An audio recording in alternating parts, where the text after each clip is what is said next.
Welcome to our pod, and by that I mean on Wednesdays we read. I'm Hannah. I'm Laura.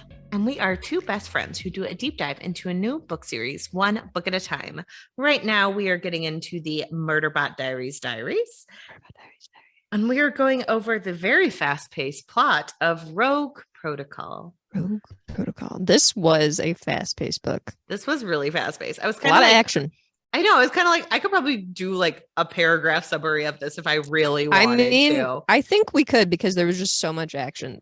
I even came into this thinking this will be a shorter episode. Yeah, I know. Me too. And I also thought like this was a really good book because it's almost like a shift in Wells' usual storytelling, because like most of her storytelling is more like slow pace, a little bit more company stuff, and this felt more like a horror one-off for her. Right. So I thought that was I feel like she's kind of building up into something. Yeah, definitely. And it's like things are ramping up. Yeah, things are ramping up in the plot here, and things are ramping up for Murderbot. So let's just do it all at one time. All at once. No slow movements. Throttle. What is Turbo Power Rangers? Full throttle or something? Or Turbo? I don't know why I was thinking of Plankton from SpongeBob, where he's like in the he's in the heavy equipment. He like pushes those things all the way forward. I obviously operate a lot of heavy equipment because I knew what those things are called. Those things. So, yeah. I'm just picturing that meme of like a blurred Plankton going full throttle. I have no idea what you're talking about because I avoid SpongeBob like I was gonna say, did you ever watch SpongeBob? So I had a very visceral reaction to SpongeBob because for an entire summer, my two cousins who I like hung out with all summer, like they were around me all the time, and got really upset. They got really obsessed with the episode of SpongeBob where there was the rumor started that squirrels are dumb. And there's a line in that episode where they go, "Let's start communicating with it." Adore. And they walked around repeating that line for an entire summer. Yeah. And after that, I could never watch an episode of SpongeBob ever again. Like that turned me off of SpongeBob. That was the golden age of SpongeBob. There's several episodes that I can just like recall exactly like what happened in them, specifically thinking of like the rock that they used to deliver pizzas and the time that Squidward had his first Krabby Patty. I was a SpongeBob super fan for a long time. I mean, you also loved Family Guy, and that was not for me. So I remember everyone. I haven't watched that show in a long time. I heard it doesn't hold up very well. I would not imagine so. I mean, it was one that I was like not allowed to watch. And so then when people were watching it in college, I was like, ooh. And then I got like really into it. And several people in college at our sorority watched it and liked it. And so then it was just like a thing that I was like, oh, good. Other people watch this. And I was like, my mom never let me watch Family Guy. So went all out on Family Guy too. Family Guy always made me feel bad. Family Guy is a lot worse than SpongeBob. I don't know, Laura. I really hated that episode. I have a very deep-seated hatred for SpongeBob that cannot be like. I understand people who say they love it on a technical level, but I also disagree vehemently with it. I mean, that's fair. That's fair. So we learned something new about Hannah hates SpongeBob. Hannah hates SpongeBob. Laura is part of the Bob pack. Oh man. That says so much about our humor levels. I mean, does it, or does it say that I'm at a very much lower level? I don't know if lower level is the proper channel. When one of my most recent watching and enjoying was Ginny and Georgia.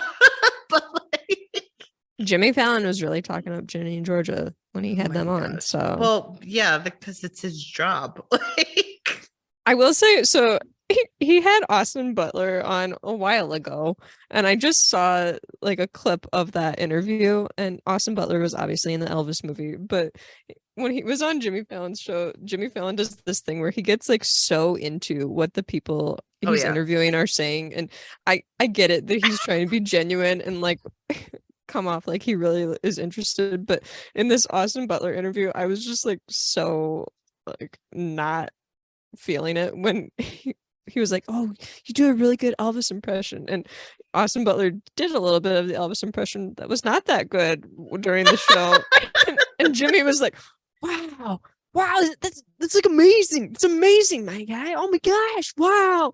I'm like, Jimmy, I it's mean, not that good. it's his job, but like Jimmy Fallon has become famous for his fake laugh. And all I'm saying is Graham Norton is better because people are at least drinking on that show and having a little bit more fun. So There was like a clip of Dolly Parton that I saw on Jimmy Fallon's show where she like told this story about a bear escaping and all this stuff. Look it up because it's kind of a funny joke, I thought. But then at the end, Jimmy like gets up from his desk and he like goes and he's like rolling on the ground. And I'm like, okay, Jimmy, come on. I You mean, need to roll on the ground. Too I much. do love someone recently was talking about how like Seth Meyer like came back from the pandemic and he was like, I'm never wearing a suit on this late night talk show like Fair. ever again. Like I'm Once you done. go comfy, you can't go back. Yeah, he's like, I don't need to be in a suit. Who made this rule? It's a really weird rule. I am going to wear sweaters and be comfortable, and that will be good enough. And I appreciate that about Seth Meyer. Right. I also really like his segment Day Drinking with Celebrities. For someone who has alcohol addiction, I do enjoy me watching celebrities drink as long as they don't have a problem. But Graham Norton,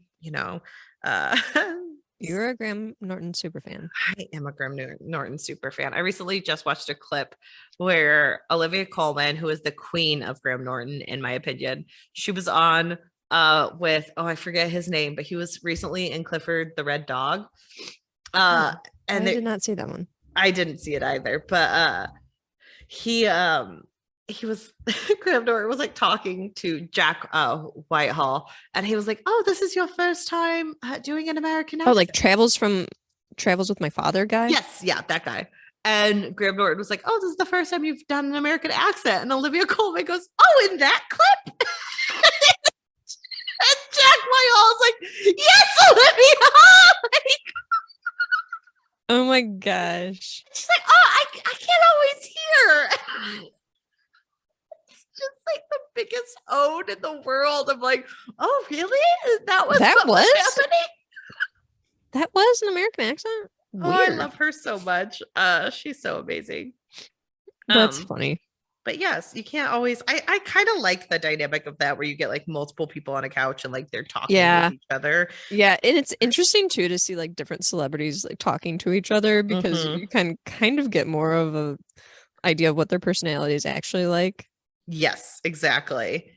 Yeah, it's interesting. So, but I've seen some people on there and I've been like, oh, I didn't realize that Matt Damon was actually kind of personable. He seems kind of personable. I kind of knew that, but it's because Matt Damon has become such a huge deal. But like he came up with like Good Will Hunting. Like I know it's just one of those things that he's so big now that a lot of times people that even if they start out small, they kind of get the big head, and they're just like, I'm too good for communicating with anybody, and he seems pretty down to earth. Yeah. From what I've seen on Graham Norton. Well, and Matt Damon is like one of those celebrities who like became like a celebrity during the times of like, where you had like big name people. Because like another person, everybody who was very famous was in movies.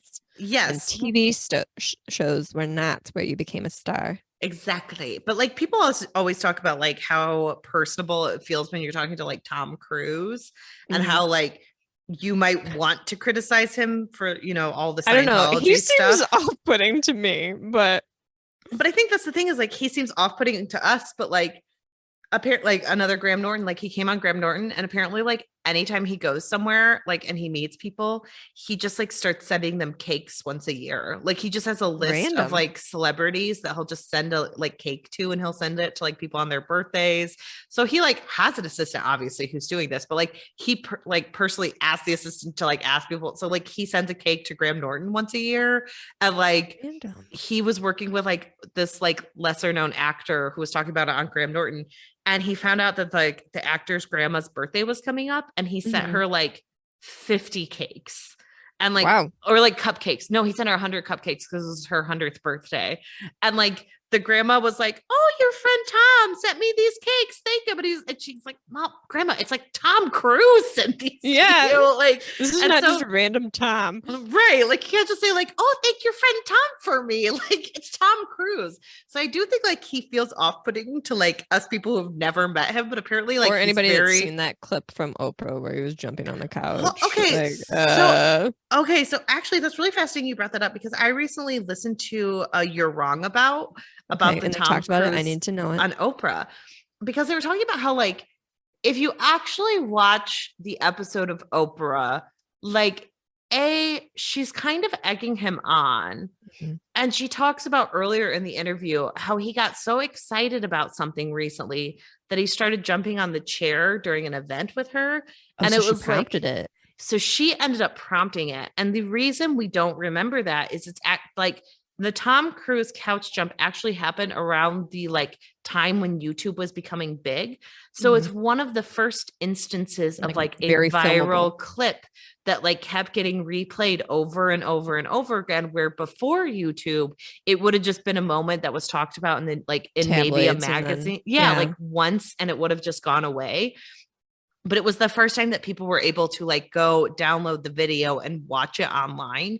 And so it became this bigger than life thing of like, look at how crazy he is, when really he only jumped on the couch like once or twice. And it was like after people kept cheering and egging him on. And like they kept like every time they brought up Katie, like the entire crowd was getting into it. So it was kind of like Oprah was egging it on and Tom Cruise was egging it on. It was a really fascinating episode. Just weird. I really like You're Wrong about the host of it is actually going to be on the Bechtel cast this week in Portland. And so she's fascinating and I love her podcast. So I actually just listened to that one. It's one of her more recent episodes. I want to go listening to it because it's like a good historical context for the Tom Cruise like couch jump. Okay. I will definitely do that. So I more criticize him for like all the Scientology stuff and like, I mean, that's I was getting there, but that was kind of my first exposure to Tom Cruise, I guess, was the jumping on the couch, because honestly, I have not really seen many of his movies at all. Like, this is me gasp people gasp right now. I've never seen Top Gun or any of those movies. So right, you've never seen Top Gun? No, I don't care to. And it's a hard to like get into it as an adult. I watched it so much as a child because like I was a horny child. Like looking people back are on my very life, into that show or that movie, and I'm just like, I don't want to watch it. It doesn't make much sense when you rewatch it as an adult, where you're like, why is this? And here's the thing: there's like certain sexually harassing his teacher. Yeah, there's like certain fandoms that I feel like if you don't get in at the right period of your life, it's kind of like I'm uninterested now. I feel like a Tom Cruise fandom is a good one to be like, I'm uninterested in getting into this. I've missed the boat. So, but if you ever want have you ever looked up the picture of Nicole Kidman after she's divorcing Tom Cruise? No. Oh my gosh. If you Google it, it's like her, like her arms like stretched out, like she's just sighing as like the world gets taken off of her shoulders. Really? Yeah. Like her leaving, and she's just like, well, it's like, it's not even that, she's her arms. I see it right now, screaming. Yeah, like she's just relieved, like liberated. So that is Nicole Kidman. I do feel from Tom Cruise. A lot of mixed feelings about him, because I do feel like Scientology is doing some things with him, and I feel bad about that. And there's kind of been some like, I listen to a lot of pop culture podcasts, and so I actually know a lot about Tom Cruise from those. Okay. But there has been just some discussions about like, he was actually like a lot more normal before his sister, I think, got him more involved with Scientology and like hired publicists within Scientology. Sure. And so like Scientology as it stands is more, from what I've heard, and like this is just someone talking about something, a very big tangent, but like the people who are famous are often kind of like sheltered off from the worst parts of Scientology. They are. So I've watched all of Leah Remini's stuff. Okay. And she's explained how the worst of the Scientology stuff, the celebrities do not know about it. Exactly. And they purposely keep that hidden from them, because if they are exposed to any of that information, they're like, what? No, that's never been my experience. It's Yeah. great. I've never had anything like that happen. People are lying. Well, and And that's why you have like Elizabeth so Moss, who literally works on The Handmaid's Tale. I'll be like, how dare yeah. you say mean things about Mhm. my religion when it's Leah like, Remini has a different experience because she was in it as a child, mhm. actually, because her parents were involved in it. So And so I do think interesting. like Tom Cruise has gotten it. And he was a little bit more like he used to have the traditional like publicists and everything. Hmm. But then at one point he got started using Scientology for like all of his Yeah. go-to stuff. And that's around the time like he got like much more closed off. He stopped doing like acting gigs that were like not just him trying to do his own stunts, where Hmm. I'm sure millions of dollars have to be spent on just keeping him safe. Yeah. Like Well, I and the thought about toll that that takes recently. on your body. Ugh. Mm-hmm. Well, and that's the thing is like there are stunt people who are literally like trained to do that in a safe way. Like I've listened Right. to a couple people who've like started having stunt people like as they've come up. Sorry, as they've come up in the industry where they're like, yeah, I use my stunt person because it's like safer for all parties. And like Mm. it would be dangerous and egocentric of me to insist that I do that when like I could shut down the entire production by being like ill equipped to do this Right. stunt, and it's just my ego that makes me want to do it. Like it's Right. safer for It's like everyone, you're and not that's being cool. mm-hmm.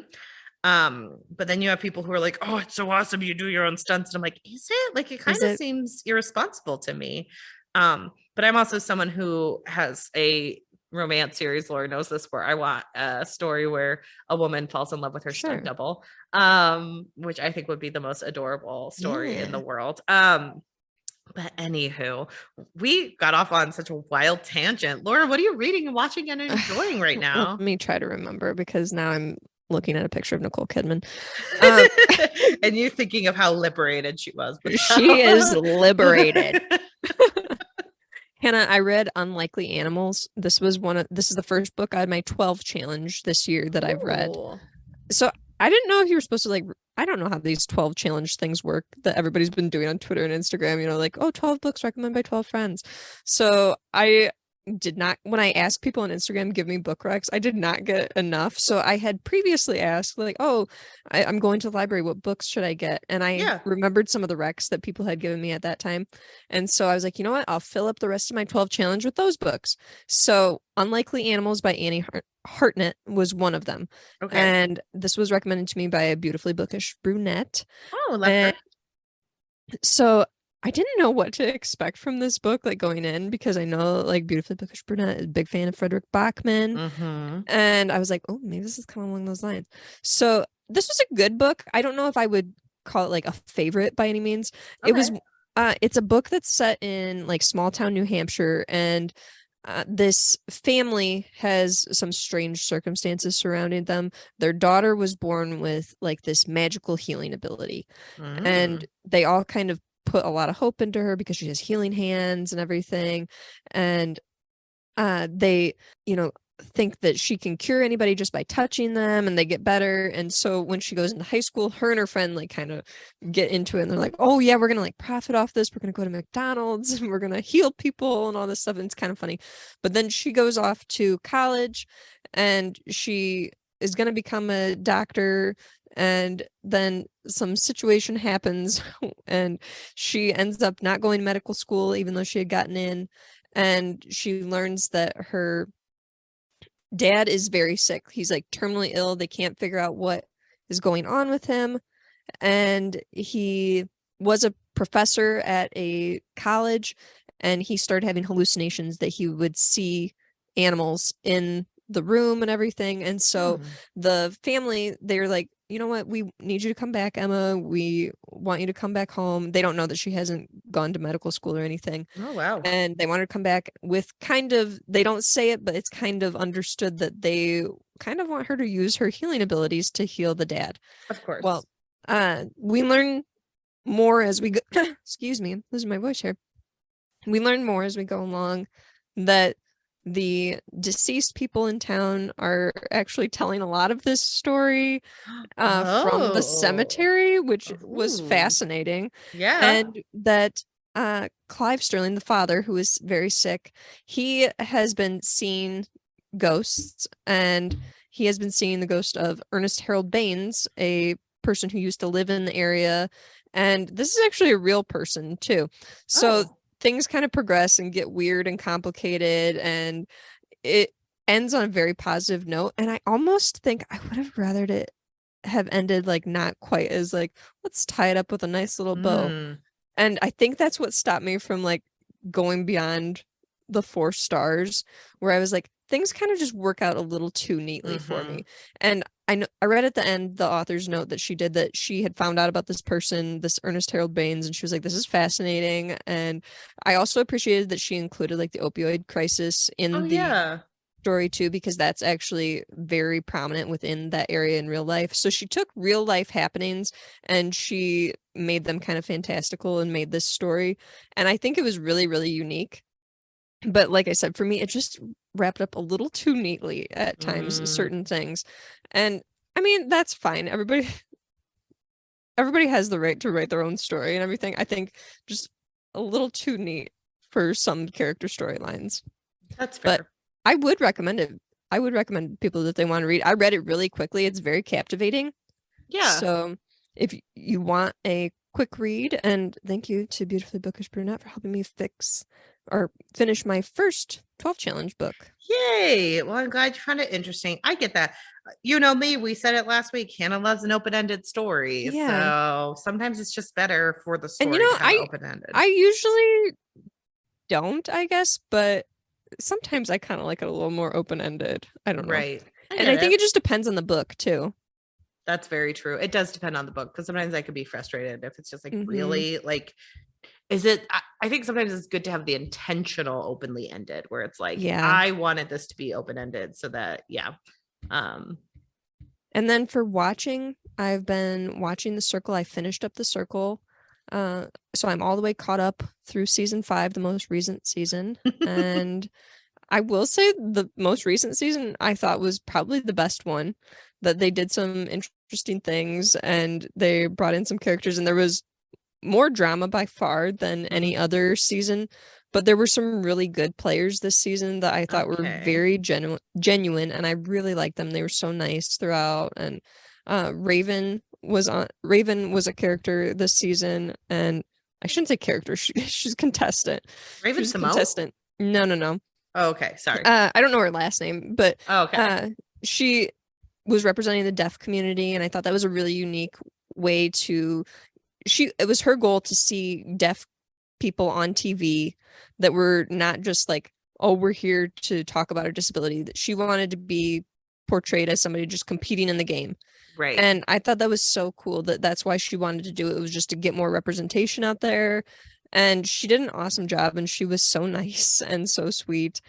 And she really just played the game well just by being herself and being honest. And those people always do the best in The Circle, honestly. The people that are lying a lot and being conniving, they don't do that well. But she was really good. Chaz on The Circle was awesome. They were probably my favorites this season. So good on them. I know they're listening. Not. But I also have been watching Andor on Disney Plus. Yes, you have. I really like it. Oh, good. So good. So good. Well, that makes me excited. Yeah, it's a really good show. A really, really good show. But yeah, Hannah, what have you been reading and watching? So this week was a hellish week for me at work. I had at least 2 mental breakdowns where I thought, why am I so bad at work stress when other people are so good at work stress? Nobody's good at it. They're lying. I know. I always feel like I'm like one of those people who gets like overly stressed and my body shuts down. And it's something I'm kind of working on. And it's something to keep like in check, because, you know, everyone is different with stress. But I also like, I don't know, I do need to give myself a little bit more grace when it comes to that, because I also like, I don't know, something to share personally, people, which is a long road of I didn't read, watch, and enjoy much this week. But I like suffered a really severe burnout recently. And so I've been coming back from that, just like through a lot of mental health struggles and coming out of law school and trying to find my way back to like a job that I actually felt fulfilled by, which is kind of questionable at this point in time, but we'll see. But I finally like feel like I'm coming back to a certain level of ability that I haven't been at for years. And I think that that is hard for people in a way that I don't think we talk about very often. Like coming from a point where you were unable to do something and now you are capable, but you still don't have the strength to do it for long periods of time. And I think I'm kind of at that level where I'm getting bursts of like, oh, I can concentrate more than I've ever been able to concentrate in the last couple of years. I'm able to be present at work in ways I haven't before. I can take an opportunity to learn from it instead of just like decompress it and like lock it away in a tomb that I couldn't process quite yet. And so I think it's just harder for me to come back into these like very high paced weeks where I'm finally capable of having high paced weeks again, where I can be an active participant in them, instead of kind of just being a burden on people who's trying to get stuff done. And so I definitely had one of those weeks this week. So I watched a lot of Law and Order SVU, and it was terrible. I'm in the later seasons because I cannot rewatch the recent seasons after watching Dory. Go to Can't rewatch that? Really? Go to our Patreon if you want us to break down a wonderful episode of Law and Order and Hannah's like emotional crisis as she rewatched it for the third time in a year. But I'm getting to like the Olivia Benson Lieutenant episodes, and I'm like 2 seasons away from Elliot Stabler coming back, and I'm just like, oh no, I can't watch it once he comes back. It's gonna be so bad, and the episodes are so bad, and there were so many moments where they're like, Olivia's the only one who could do this job, and I'm like, that is a false. That's not true. That's not true. Many people had this job successfully before she was a lieutenant in this office. Like, there's other people, right? There's so many let other some people apply. Like, let this woman whose son just got kidnapped, like, change to a different lieutenant work. Like, she doesn't need to be here. She also doesn't need to answer as many workplace calls as she does. Like, she is a lieutenant. People are supposed to answer to her. She doesn't need to make this many on-site calls. She has a child at home. Like, it's so bizarre. I do not get this. And like, she randomly got turned into DCFS recently, and it's just like, oh my gosh, the trauma this woman must endure. And then Brooke Shields tries to steal her son. It's a whole thing. Like, I just don't understand, because Brooke Shields was his real life grandmama. Oh, so that's how that always happens. That's what they want to do, is villainize something like that. So then we can like perpetuate the trope that anyone who's adopted, their biological family is going to try to steal them back. Well, or that you can't have like a hybrid life where you can why can't sustainably integrate a relationship where you still maintain contact in a nice relationship with your biological family. Right. I've seen so many TikToks where like a family who adopted a child like still has the birth mother in their life, where they visit, and the birth mother is like, I am very happy that he has this loving home for the rest of his life, but like, I am also happy that I get to see this child because he is a part of me. Like, it's I follow a family on Instagram, and they've adopted 3 children, and the biological mother for 2 of the children is involved in their lives. Like, they adopted these children from birth, and their biological mother comes to like their birthday parties and stuff. Like, she comes and sees them. It's not like they never see him again. And I feel like they're probably a lot better off for it, that they have a relationship with each other and know each other. Well, and that's like, I mean, I've like followed a lot of like adopted children's like activism pages, and a lot of them are like, yes, the goal should always be reunification, or understanding that like adoption in and of itself is traumatic and it must be child focused. And a lot of times we are not child focused. We are family focused in a way that's like societally is not helpful to the adopted child. And it's like, no, that is very fair. And part of being child focused is like understanding that an adopted child maybe wants that connection to their birth family, even if it is hard for you. And so of course we have this, but leave it to Law and Order to get it right. Leave it to them to be really having the hard hitting questions. It's so bad. Oh God. And they recently, like, now we're getting into like the 2018 episodes. So like they recently had one where like a woman who is a right-wing media like fear monger who like says awful things about rape and how like date rape is a lie, you know, who is like, she gets sorry guys, trigger warnings for rape, skip 2 minutes, I'll be quick about this episode, but she gets raped. Oh, and then geez. they end up not being able to like identify the person because like there's been like wishy-washy stuff and there's like horrendous stuff being said on the right. And like all I could think was like, okay, I get why you're having an episode like this because it's Mhm. like hard-hitting news, but also the way you're doing it is so ineffective and irresponsible of you. Like Yeah. it's just trying to do hard-hitting news for like the uniqueness and the like gasp of it all. And Right. like, are you actually making like I told you, But we do they talked get that about kind of reaction from people though? Or are people just like having the same reaction that you're having where no, it's just like, oh, come on. yeah, and that's the thing is like I just don't understand sometimes, like because you and I have talked like Law and Order at its best is like having ethical discussions, but Mhm. like all the ethical discussions were like a little one note where it's like the one woman from the South is like, well, yeah, she's racist, but some of her other ideas have a point, and it's just like, Yeah. are we really doing this right now? Mhm. Like, it's guys, I can't help it. I watch way too much Law and Order. I understand this, but like yikes on bikes. Yeah, so that's what I've been doing. Oh, and How I Met Your Father is back. Okay. Have you watched any of it? I watched episode 1. What is this weird electric slide scene that they're putting on everything? Because I canceled my Hulu for a while, Oh, okay. but I keep seeing this ad for How I Met Your Father with them like doing the electric slide, and they're like, "Come on, everyone, let's do the electric slide," and it looks very cringy. So the problem is How I Met Your Father does not get a ton of money. And you know this because in this recent episode, they did a flashback of the two guys at college and their wigs were awful, Laura. Oh no. So bad. Um, but and like you know, apparently one of the like head writers got fired recently and he's like gone on tour and he Mhm. was telling everyone who the father was, which everyone has said like, hey, guess what, they're just going to change the ending now. Like Right. they're not going to let you ruin this show for them, they're just going to fix it, you know. And it It's was like Jesse. it was also one of those things where everyone was like it was like obviously the most like gasping choice to like pick that one. And so Mhm. like season 1, that's probably what was being floated, but they're not going to make the same mistakes of How I Met Your Mother where Right. like Where it's it's just not going to Robin. happen. Where it's Robin at the end of it all. Spoilers for How I Met Your That's Mother. why I assumed it was Jesse when you said, "Oh, they revealed it," and I was like, they would pull a Robin and make it Jesse. No, it wasn't that. They to clarify ruin the now going to be changed How I Met Your Father from I this mean, I one don't writer's care. perspective.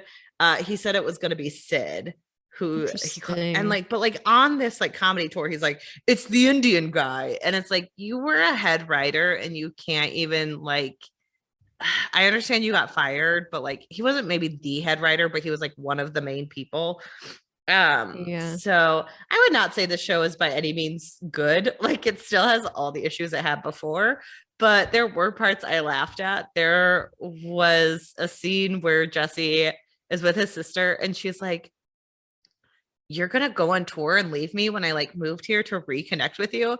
And or it will okay, first she was like, he's like, are you good with secrets? And she's like, no, I'm good with sequins. I'm bad at secrets. And then she Yeah, says a sequin purse with her face on it. And he's like, wow, that looks exactly like your face. And I'm like, this was a terrible joke.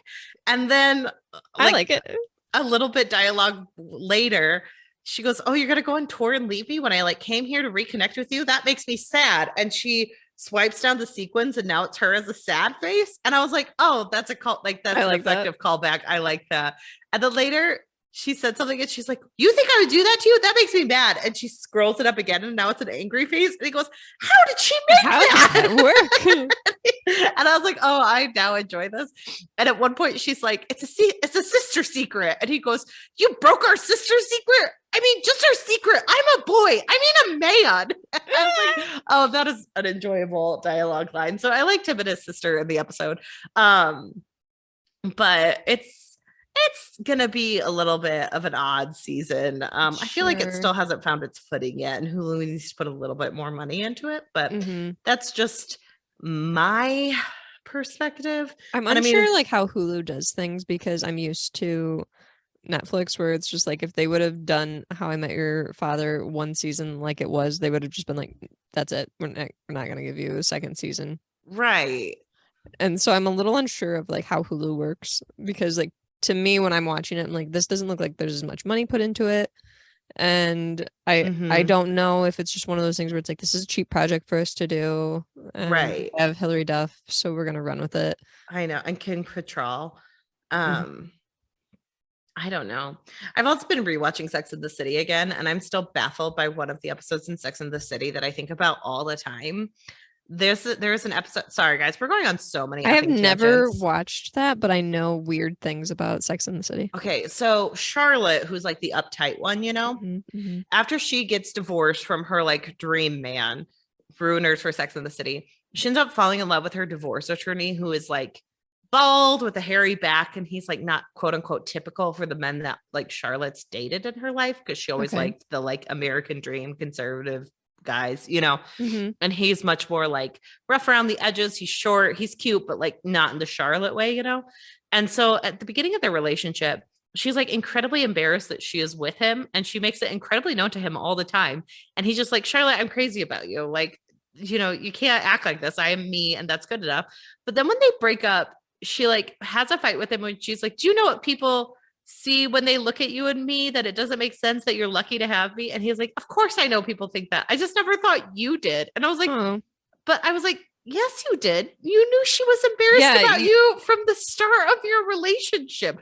And their breakup, I was like, it would have made sense if it was a sad moment, but it is one of those things where you're like, okay, but you called it out, and then like, you're acting like all sad and surprised by it, and it's like, you knew. This was something that you guys like obviously had worked past, and it can be hurtful in the terms of like, I thought we had moved past this. Why are you still on this? Why do you think that I'm not just as deserving of your love as you are of mine? Like, that is a fair point in that. But the dialogue in that breakup scene always drove me nuts, because I'm like, you knew she was ashamed of you. Like, you can be upset that that is still the truth, and you could be upset that you had to work through that, and you're still working through that, and you don't deserve that because you're a catch. Like, all of those things are legitimate criticisms. But why did they make the dialogue that? Right. It boggles my mind every time, Laura. I get confused by their breakup every time. If anyone's a huge Sex and the City fan, let me know your thoughts on that, because I recently watched that episode and it always bugs me.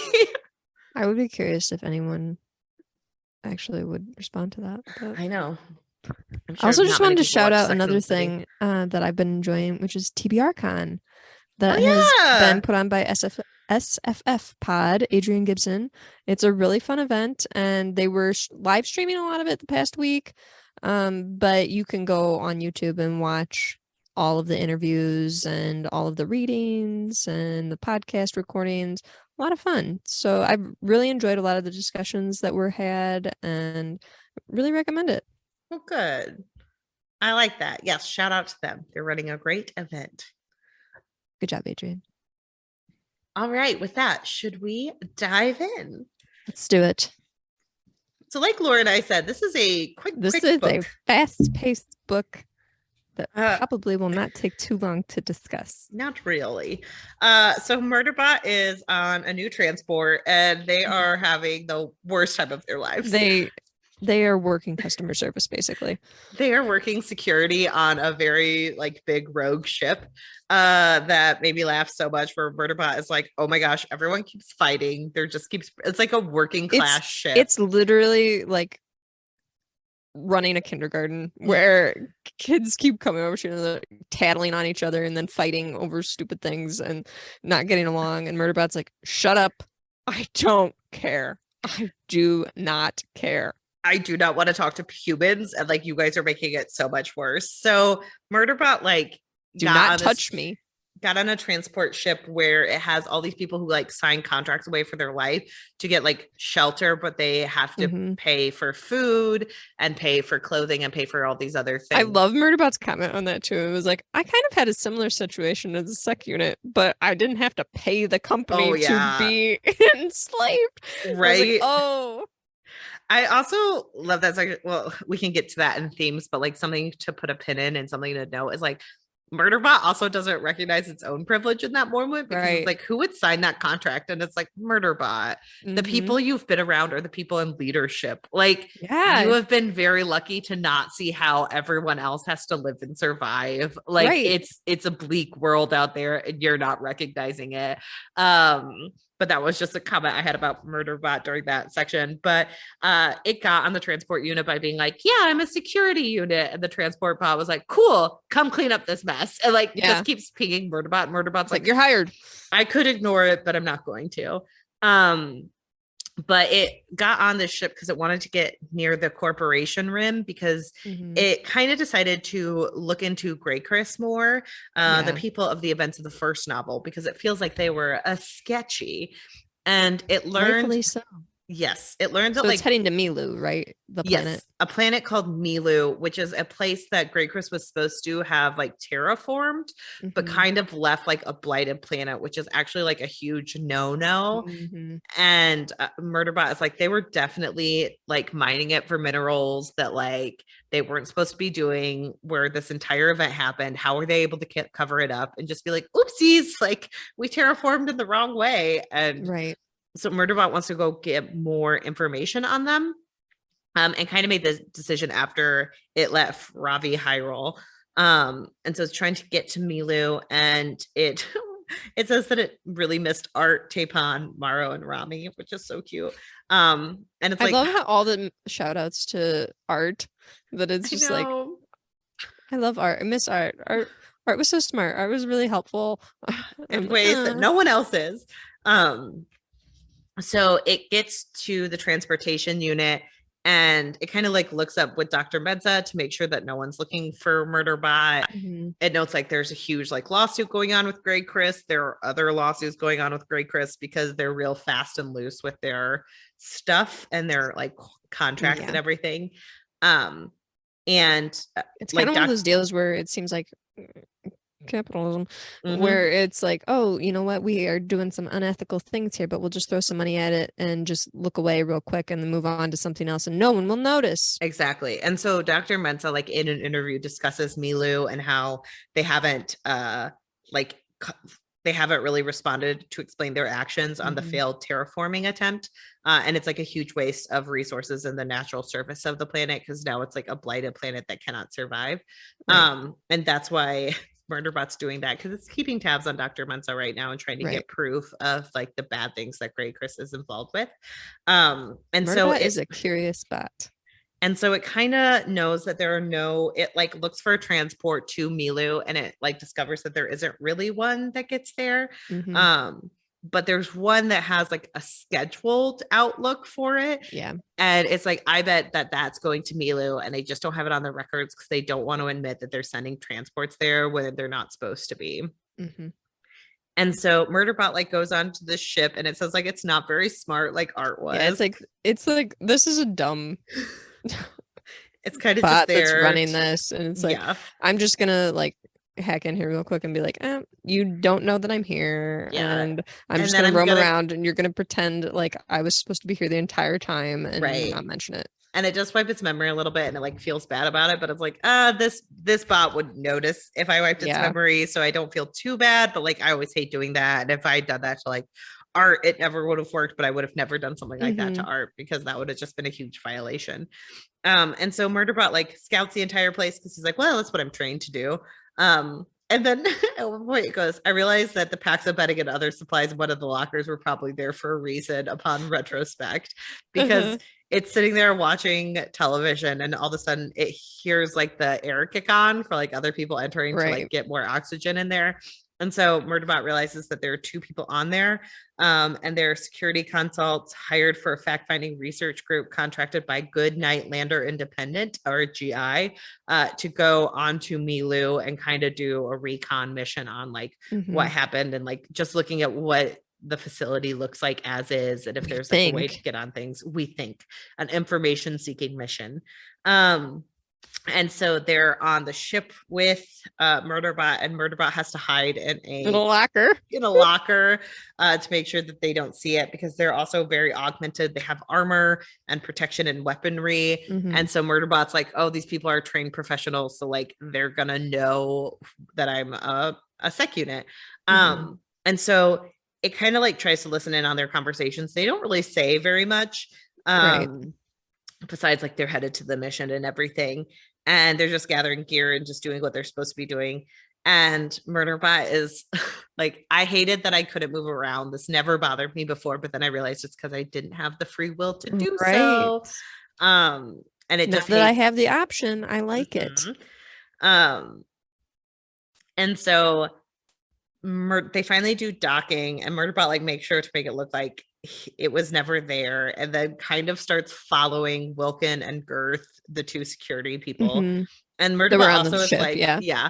And Murderbot is also like, why did they hire humans? That's so ineffective. I all hate the times that Murderbot people. like shouts out how humans are so bad at security were hilarious, because like humans don't think things through. They don't check all the options. They don't think quickly.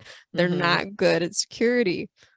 But Murderbot also could like walk through security and just delete itself, and it's like security just isn't an effective way to do this, Murderbot. But right.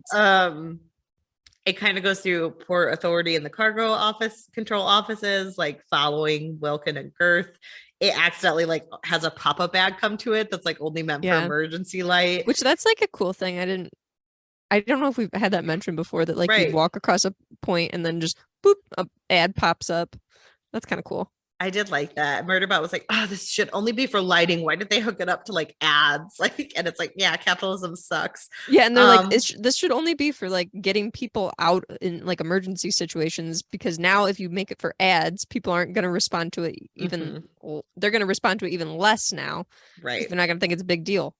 And so Murderbot follows Wilkin and Girth to two new humans with a human form bot standing nearby. And Murderbot notices that like it's never seen one of these in person because it's pretty useless. It's only been on entertainment feeds to like pretend to be something like a pretend to be sec units, and it's like, oh, I'm glad that that's what they usually portray sec units as, because if they actually saw a sec unit, they wouldn't know what one was. Right. And it's just like, oh gosh, these like look so much like robots, like it's not even funny. Yeah, they have large eyes and stuff, and they like don't have very much use. They're not as smart, and like they're usually just called like pet units pretty much. Yeah, like pet bots. And so Murderbot like looks into its feed and hears like one of the humans introduce themselves as Donna Benna. Thank you. Donna Benna. And Donna Benna is there with Hirune. Hirune. I listened to the audiobook. Oh, thank you. Hirune, her colleague, and their assistant, the bot. And how do you pronounce the bot's name? Mickey. I wondered if it was that. Danabe Hirune, right? Hirune. Donna Benna. Hirune, and Mickey. It took me several times to listening to it to be like, okay, because I also thought of it. I would have said a bean. Yeah. Donna Benna like introduces herself to Wilkin and Girth. They're like, yeah, we're here for the bodyguard job. You're going to go down to terraforming facility to make assessment of your contract with Good Night Lander Independent. And Benna is like, yep. I'm hoping we won't need you. This shouldn't be too bad. It's just abandoned. And it's like famous last words. And they're like, yeah, it's stable because the tractor array GI put into place, but like that's all. The station's been monitoring the facility, and it's like, oh, this is good exposition dumping on what's going to be important. Yep. And Girth and Wilkin keep being like, well, there might be raiders. And Murderbot keeps being like, oh god, these guys and their raiders. Like it's more like corporations will be in there to kill everyone. Like that's like, what a conspiracy theory. I know.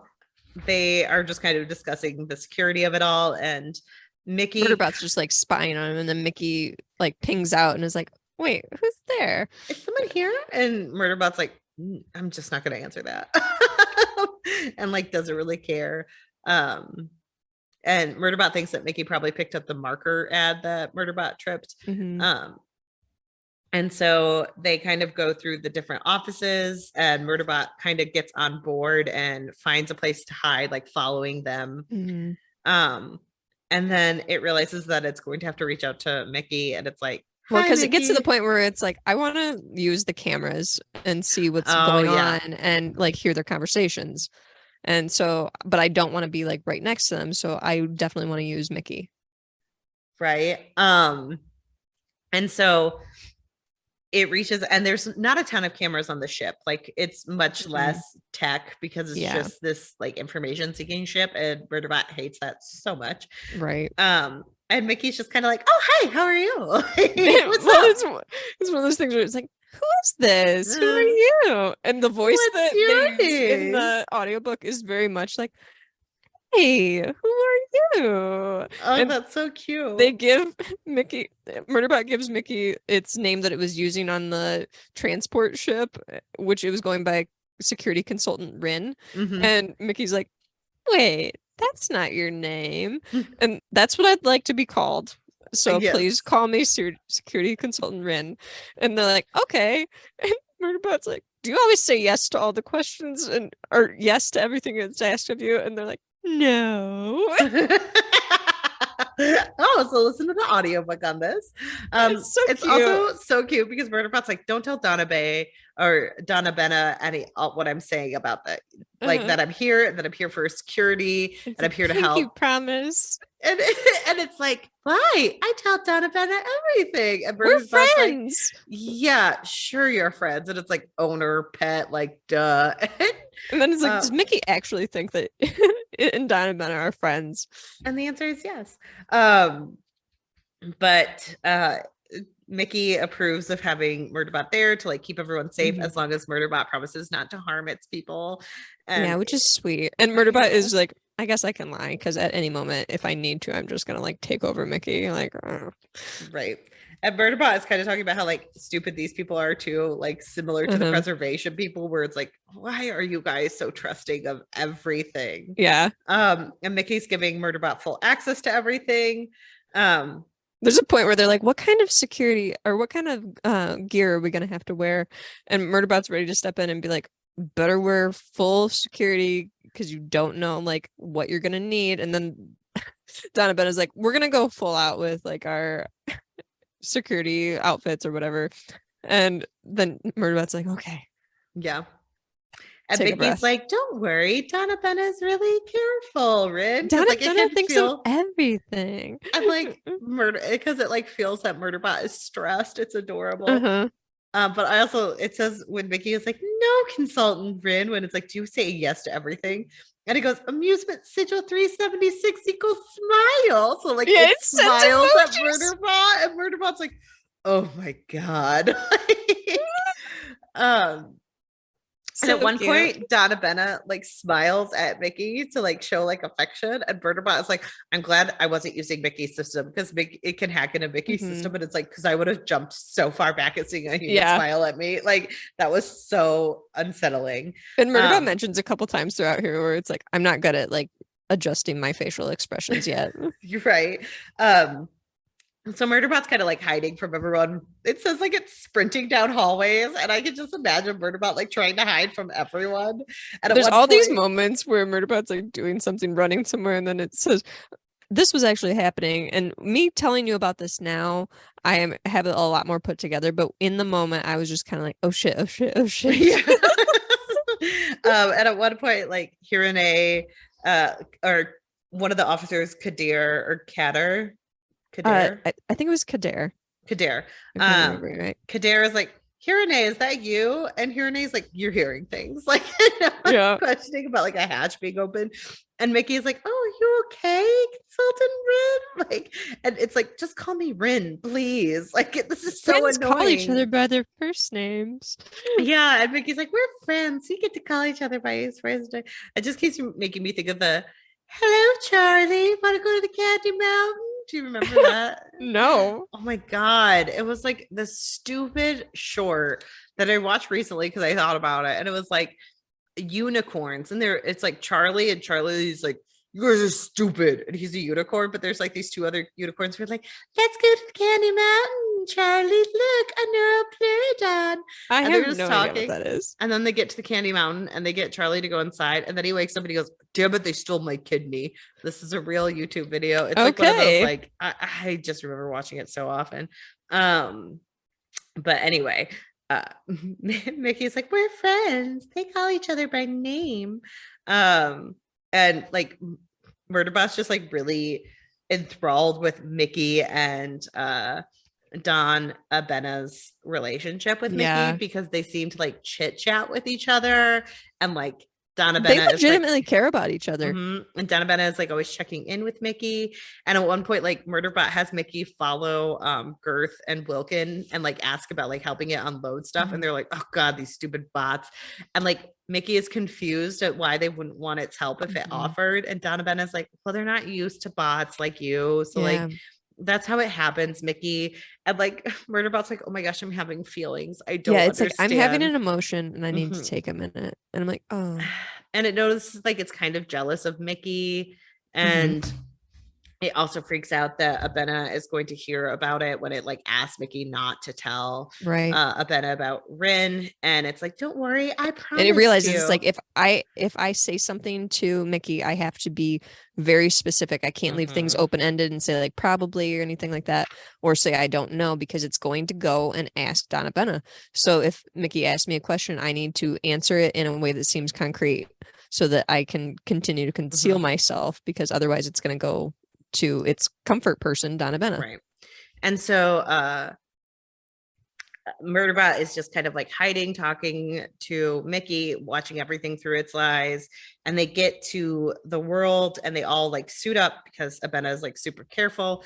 And they have Kader, Vibble, who are staying on the ship, and then Wilkon, Gareth, Harune, and two of the other researchers, Breas and Ajiro, are going with Abena and Mickey to kind of look through the system. And so they start walking through the facility, and there's like a huge storm going on that's messing with like the interference of the system. And like Murderbot's kind of walking through the system, and at one point it gets to see the storm through this like huge window. Yeah, it goes into a geopod, and there's like this opening that it can see through. And Mickey asks to like see a picture of it, of like seeing what Murderbot's seeing. And it's like, oh, I guess I can share. Why not? And like Murderbot can hear like a private channel with Mickey, and Abena's like, this place makes my skin shiver. And like Mickey's like, yeah, even though it's empty, it's like someone might step out in front of us at any moment. And so they're like having this deep conversation. And Murderbot's like, yeah, I feel it too. This is really weird. And it does not trust Grey Chris to like keep everything. And so all of a sudden it's like kind of looking away and like looking around and seeing stuff through the interface and like looking into the logs and picking up on information and like downloading everything. And Murderbot's doing that while like watching Sanctuary Moon in the background. And then all of a sudden Mickey asks like, Rin, is that you? And it hears something like a heartbeat coming through. And Murderbot is like, oh shit. And it starts like running towards them because it realizes something is coming after them. And like Murderbot tries to tell Mickey to like say exactly what I'm going to say. Like there is a potential hostile moving into our position. And then it's like, you don't have time to get out, like batten down the hatches. But of course, Wilkins and Girth are like, we have to start moving back towards the ship. Right. And Murderbot is like, ugh. And so stupid humans. They don't know anything about security. Right. And so there's something like coming that's almost spider-like. And Murderbot like has to jump in front of Abena to keep her protected. And like something's coming after them. And it's able to like they get Hirone. Yeah, they get Hirone. And Don Abena like almost gets stuck in a door, and Murderbot is able to like open up its helmet, her helmet, and like get it through. And so Murderbot like saves her. And Abena is super like shocked by this, and they're like, what are you doing? Because they're all like, who are you? And Girth is like, oh my gosh, that's a sec unit.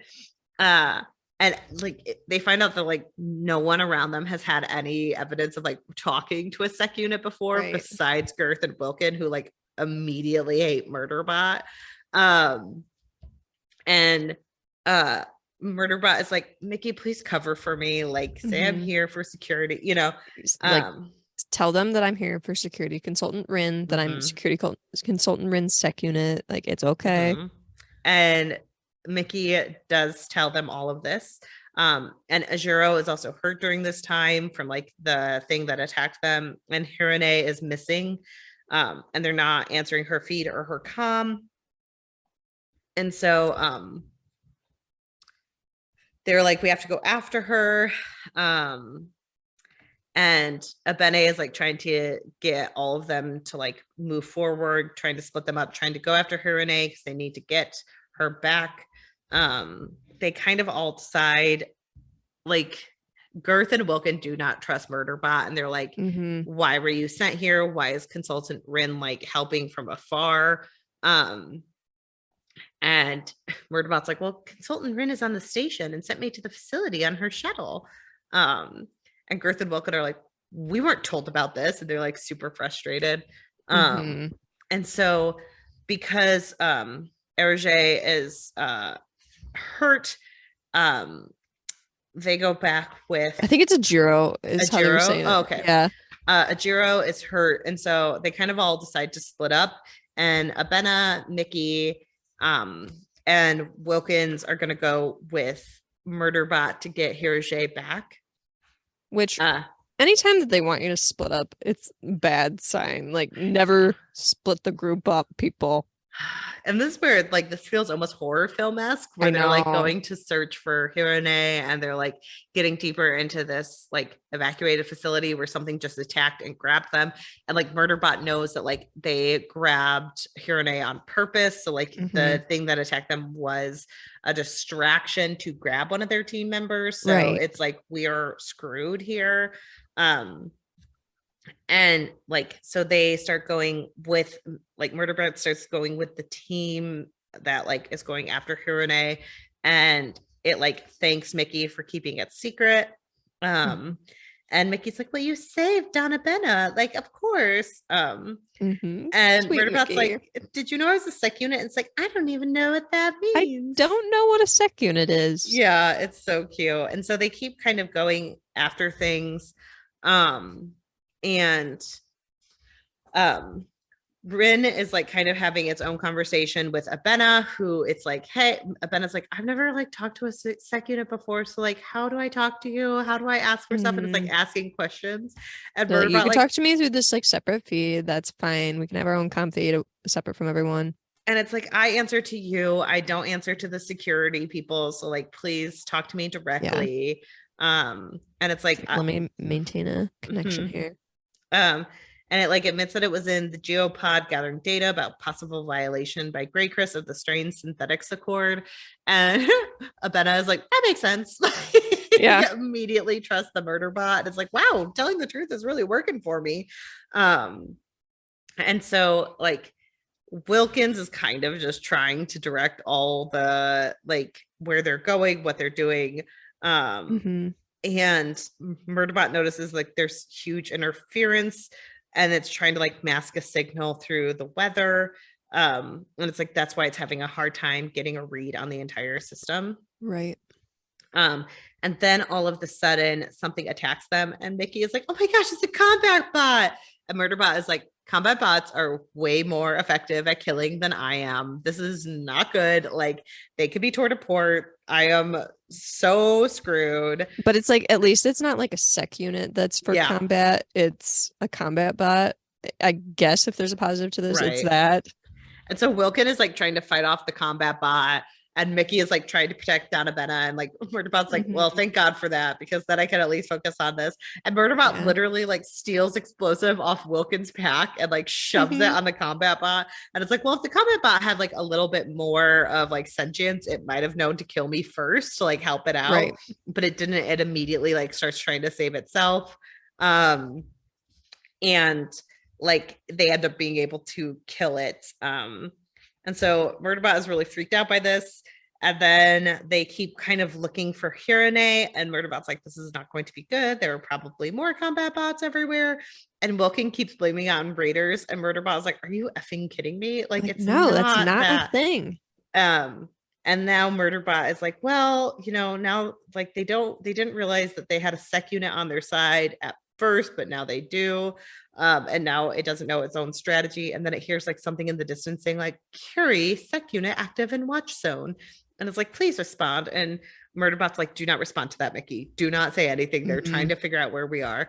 And then it's like, sec unit has subordinate unit, Pepbot. And then it goes, objective, we will tear you apart. And Murderbot's like, I guess they're just making statements, but wow. I know. But then I loved it because like Murderbot is like, this is so unsettling. And it's like, but I have to remember, like, it's just telling me what it's going to do. Yeah, it doesn't mean what it's going to do. It's not like evil underneath it. And Murderbot just thinks like it has the like objective to attack anything that comes on this system. And so it kind of lets Wilkin leave the way. And they realize that there are more combat bots nearby where they're probably keeping Hirone. And so they ask Abene and Mickey to hang back as they move forward.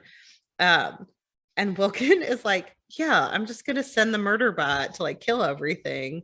And Murderbot's like, oh, great. Yeah, thanks for that. And it's like, it's a sec unit. It's what they do. They die. And Murderbot's like, I mean, he's not wrong, but it's still like a dick. She's not wrong, but it's still a dick move to say that. But it's like, well, I've got a plan too. I'm not going to just listen to Wilkin.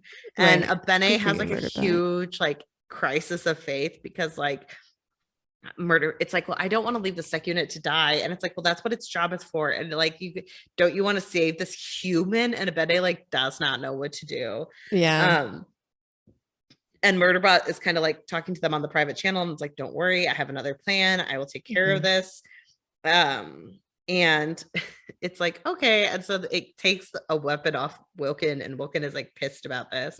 Well, they're like, Murderbot says something like, can I have your weapon so I can go forward with this mission? And they're like, wait, why? Like, okay, I guess. Like, yeah, it like just wants to send Murderbot in there like and die pretty much. Yeah. And it asks if like Consultant Rin has been giving it objectives, and it's like, no, the station feed isn't acceptable here. And it's like, which Wilkin knew. So like it's just wanting to make sure that there's no contact. And like it just assumes that Wilkin wants to like override anything that the Consultant Rin would want to say. And I'm like, Murderbot, come on. Wilkin and Girth are obviously evil from the second they stepped on that ship. Come on. So Murderbot like goes in to kill the bots, but at first it like gets to a drone to take over all the drones in the area, and it finds out like there are 30 drones scanning, and it's like, well, I could probably work with this. Yeah, because they're drones probably for just like maintenance and stuff like that. But it's like, you know what? I'm just gonna hack into these and use them for my benefit. Right. And use them to attack, because like they do have some attacking, and it's like, oh, these drones are pretty high equipped, which is good. And it talks about how like it wish it had a stealth unit, and it was like, well, a sec unit that like I hadn't received that upgrade, and I had murdered a bunch of people, so they probably didn't want to give that to me. Right. And I love this. And it goes, a normal sec unit, one that still had its governor module, less anxious than me, but probably more depressed. I know. And I was like, oh, that's so bleak, Murderbot. And so it kind of has to use the drones to its benefit because it can't like be as stealthy as it wants to do. But because it doesn't have its governor module, it can overtake all of these. And Mickey is like, hey, we're worried about you because we don't know what you're doing. Wilkin is telling Dr. Abena that you aren't doing anything. And it's like, oh, it's just not dying. Like it's just acting with some like, well, it's just Wilkin's just trying to like seed some doubt into Donna Abena and to be like, we can't trust this. We can't trust this. And then Mickey sees like what it's doing. And it's like, oh, never mind. Like you go off and you do that. So Murderbot is able to like take all the drones and attack the two combat bots, and it's able to destroy them quite a bit. But like they do have time to figure out that it's in there, so it like starts hitting Murderbot, and Murderbot is like freaked out. It gets hit by shrapnel, but it's able to like kind of take them down and be able to take a lift up to where Mickey and Abena are. And it hears like shouting, and Abena is like, who sent you, Grey Chris? And it's like, oh crap. And Murderbot was able to save Hirone, because Hirone is now in Murderbot's arms, and they're carrying it. And Hirone is like, who are you? So Murderbot. I know. And so Murderbot realizes it made a mistake, that like Wilkins' behavior was just about having a sec unit, but then it's actually that they are both Wilkin and Girth are evil. And they're just better at their job of like keeping it secret and under wraps, that's what they're doing. This is Murderbot not being able to read people yet still. And so Wilkin had tried to attack Donna Benna, and then Mickey got in the way and was like holding Wilkin like, hey, don't. And but Mickey gets injured. Donna Benna like won't leave because she doesn't want Mickey to get injured. And Murderbot's like, come on, like Mickey's gonna protect you, just leave it. But Murderbot is able to stop Wilkin's armor, and it's like, oh, this is like why you freezes it and like turns off the comm and everything. And it's like, this is why you don't trust humans, because we can hack their systems. And apparently it like reviews the footage, and it sees that like Wilkin came in and like before she shot Benna, she was like, sorry, it's not personal. And if she had just shot her, this would have been game over. But it gave time for Mickey to step in. And it was like, if you wouldn't have been petty about this. And it's like, it is personal if you have to say it's not personal. And I love it because Murderbot's like, I don't like personal. And it's like, Murderbot, you're personal. You love personal. You love personal. You personally feel so many feelings. You have to take an emotion. So Mickey and Benna stop Murderbot from killing Wilkin. Because they're like, if you like, were no, for Chris, we could use her as a witness. Like, we can't just kill someone. Like, that's not okay. And so Murderbot realizes that like Wilkin likely was supposed to die on this ship after she and Girth took out everyone, but now they need to get back to Girth because they know that the other members of their team are all with her. Exactly. So they're dangerous. And so they're kind of going back. They're trying to figure out what's going on. And they also know that there's a bot on the loose, and the other two bots are fixing each other because the drone can no longer see them back in the hold where Murderbot left them. And it's like, oh, great, they're going to attack us somewhere. And so they're kind of rushing back. There are a lot of moving parts. They left Wilkin behind, which I was like, did they ever go back for Wilkin? I don't know. That's never said. I know. And I'm like, is Wilkin just stuck on this planet alone now, which is its own level of torture? Whatever. So they're like, Mickey's like, well, maybe we could send something to Kadar. And Murderbot's like, I don't know. Are they going to say like, hey, Benna's coming through? And they're both like, well, maybe. And they're like, oh, Babel doesn't talk as fast, so we can send it to her. I know. I'm like, oh, gosh. And so Murderbot decides that they need to get back to the geopod. So they start heading back there to kind of try to get to Girth in the system. And step one is to get everyone out of the shuttle in the shuttle or Girth getting out of it. So it kind of hacks into the feeds, and it sees that like, because Mickey is like, oh, there are a couple units that can record stuff on the pilot's area. So it sees that like Girth is just trying to keep everyone on the ship, and it's a little bit confused by this because like, why hasn't Girth killed them? Like, if they were just supposed to kill them, this doesn't make sense. Right.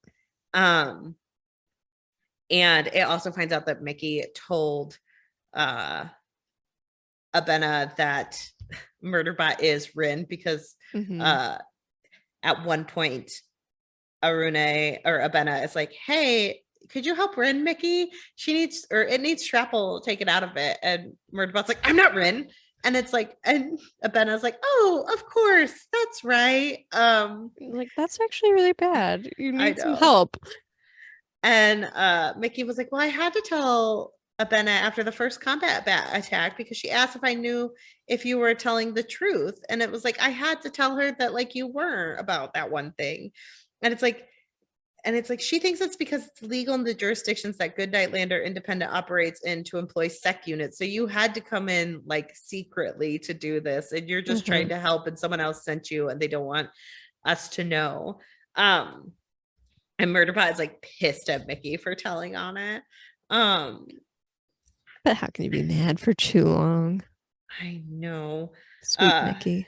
And Murderbot like realizes that the combat bots are probably close by. It's looking for them. It can't seem to find them. And so it ends up getting closer and closer to the shuttle.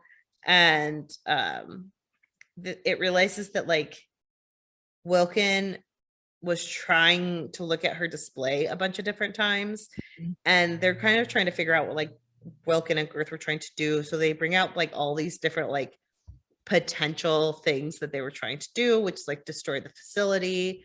And it talks about how Greycrest probably wanted the entire planet to be like, or a facility to be collapsed to the planet by now, so that any evidence would be taken away that it was like illegally mining. And so it realizes that they were trying to like get the bots to probably take out the tractor array. And they probably sent out a signal while they were here that was disguised by the weather. And so now Murderbot's like, great, the facility could be going down. That's not like helpful. And so just another thing. It gets back to the geopod where it had like these digger bots that were supposed to like help with the mining, obviously. And it starts taking control over them. And it makes it look like they're heading towards the shuttle. And they're like, get everyone out of there. And everyone like has to run out of the shuttle to get to where Murderbot is to stop the comms of Girth. And Girth kind of freaks out when Wilkin isn't there, and quickly Murderbot like takes down Girth's armor as well. And Abena's like, now we need to get back in the shuttle. So they like ran back in there just to run back in, because they realize like the tractor beam is going to be like done soon. And so they get back out and they're like getting off the facility, and the combat bot forces in. I know, but now Mickey is like, hey, they see the bots like up above or down below, and they're like, those bots were mean, Sec Unit. And Murderbot's like not answering it, and it's like, Sec Unit, why aren't you talking to me anymore? And it's like, I had to tell Dr. Abena, which like, that's is so sad. Do I know? And it's like, I've never talked to a bot like me before, but I never had a friend like me. Like, I didn't know what to do. And Murderbot is like, I want to block it because Murderbot's a petty bitch, but like, it's like, but I need its feed. And then it realizes that like all the people were talking about saving the tractor beam, and like going after the bot that's like the bot that had been missing was like going after the tractor beam. So they're going to take it out and like bump it off of its course, so it would save the tractor array, not tractor beam, which is very much Star Trek. I know what you're talking about. But then they're ready to head for it, and all of a sudden there is the combat bot that you were talking about, and Murderbot's like, get everyone on the flight deck. And so they're all running up there, and Murderbot is like, oh god, I'm gonna have to save everyone, this is bad. And Murderbot like goes in after Wilkin and Girth's armor and to see if there's any more weaponry, and it finds like a couple more of the explosives. And everyone's getting up into the cockpit, and then Mickey is like telling Murderbot to hurry, and Abene is like, come on, Mickey, like get into the safety zone with me. And Mickey's like, no, I'm gonna help, and like I want to help save everyone. And it's like, priority is to protect my friends. And Mickey and Abena gives a new priority. It's like, save yourself. Save yourself. And Mickey goes, the priority change is rejected, which like shows Murderbot that Mickey always had the right to like say no to even Abena, who was its controller. It always had free will. And Murderbot finds this like cutter that can go through the bot if it wants to. So it goes after the combat bot. And like, because we also learned like earlier on that their brains are actually like down in their side, because people usually like go for the head, so they don't think to go for the side. So Murderbot goes for the side, but as it does, the combat bot crushes Mickey, and Murderbot realizes that Mickey is dead, and like its memory and everything is like damaged, crushed, and so it's sitting there, and like they were successfully able to get the like tractor array safe, and like the facility isn't down, but Murderbot is like horrified that Mickey is gone. And it hears like Abene sobbing and Harune trying to comfort her, and it realizes like they actually had genuine affection friends. for each other and love. And Murderbot like feels like air isn't coming in this because like the hull has been ripped out. And it hears one of them calling for the sec unit, and it's like, I need to get out of here. I cannot be here with this. Right. And so it takes one of the suits that like people won't notice is missing because of like the damage to the attack ripped things out. And it's like, I've never used a suit like this before. They generally let Murderbots, they don't let Murderbots float around in space unsupervised, but it gets a ship to come get it. And it's like freaking out. It doesn't want to be around when like Abena realizes Mickey is gone or sees everything. And it's like, I need to get this information to Dr. Mensa. I was just going to send it. But now Murderbot needs to take it to her personally. Like, now I'm going there after all that's happened. It gets back on its ship that it was using, and it lays on the floor and starts Rise and Fall of Sanctuary Moon from episode 1. And that's the end of the book. Can totally relate to starting TV show over at the very beginning. I know. Oh, for reading, watching, and enjoying, I'm watching Parks and Rec with someone who's never seen Parks and Rec for the first. So I'm watching for the first time with them, and it's so fun to watch it through their eyes. Like watch my comfort show. I know, it's so sweet. We just got to Rob Lowe, and it was like specially showing Rob Lowe, and he's like, Rob Lowe's in this episode, and I was like, I cannot wait for you. You are in for a treat. I know. So yeah, I get the whole comfort shows thing. I have a million of them. I've been watching Law and Order SVU, and I hate every second of it. So I get it. But this book was such a change from like, isn't it just a change in direction? Like, yeah, I feel like from one book to the next, things are like kind of jarring almost. I know. And this one really ramps up a lot, and it's kind of one of those things where we're seeing things ramp up as far as Murderbot goes, kind of becoming more and more human, right? And things are also really ramping up in the story. I know. So sad. Like, I feel like Murderbot's just really coming into its own, and like seeing it lose Nikki, and the way it's like understanding the different levels of each of the different bots and units is so amazing. And also becoming like more open to different situations. I think that's what Mickey showed us in this, that Murderbot was so skeptical about them actually having a relationship, and Mickey being dumb and stuff like this, and at times said, I wonder if this is how I was portrayed to Art, if Art felt this way about me, that I was stupid like this.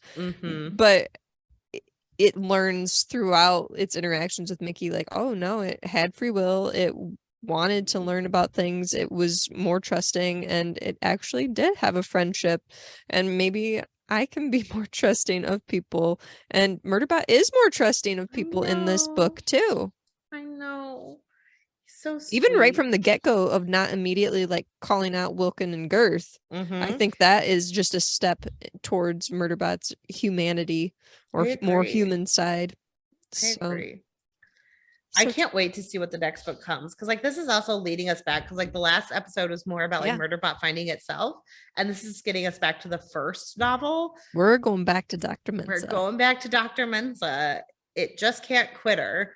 And so I do like the way it's kind of slowly coming back to that, and I cannot wait to read Murderbot Diaries 4. Like, it's so fascinating. I can't wait to talk about the themes in this next book.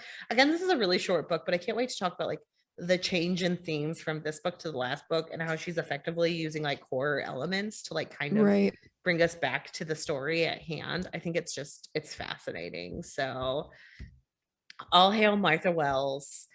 Cannot wait to read Exit Strategy, but also cannot wait to join you next week, Laura, to talk about the themes and Mickey and like our favorite parts of this book, because there were so many parts that I cannot wait to discuss with Murderbot's relationship with Mickey. So that's just a little future discussion, guys. What are your thoughts on Murderbot Rogue Protocol? What were your favorite parts? Make sure that you are telling us and following along at all the social platforms for our pod. That's OWWR pod. Wow, I feel like that was so weird for me to say for some reason today.